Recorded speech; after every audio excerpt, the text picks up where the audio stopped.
Ina rua te kaumarua. Aki tō o tau, he old koe, Pakeke. Kia whakaaro, ia tēnei mea te rangatahi. Ia nei ko tēnei mea te rangatahi.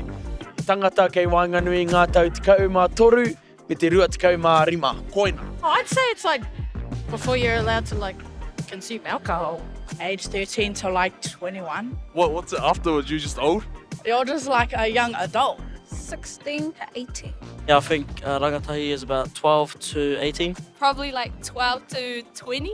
13 to 24. What if you're older than those age ranges? What are you? Old. You're old. Oh, yes, sweet. 13 to 18, 12 to probably like 25, 12 to 19. Probably 6 to 7. Did you say 6 to 7, bro? Okay. Ko te rangatahi ki au, te kaumarua ki te rua te kaumatahi. Ina rua te kaumarua. Aki tō o tau, he old koe. Old? He old. He Pakeke. Pakeke. Pakeke rau. Kia ora nei whakaaro, ko tēnei mea te rangatahi e ora ki roto i te ngākau me te hinengaro. E hara i te mea i ngā wā katoa ko te rangatahi e whakatauri ai te rā mea no te pakeketanga, engari i roto i te manawa. Ore, ahakoa pātika o tau e rangatahi tonu, mina e ke roto i te mana? Ai, mena ke roto i te wairua, ke roto i te ngākau, ai, he rangatahi koe. There's still a hope out there, whānau.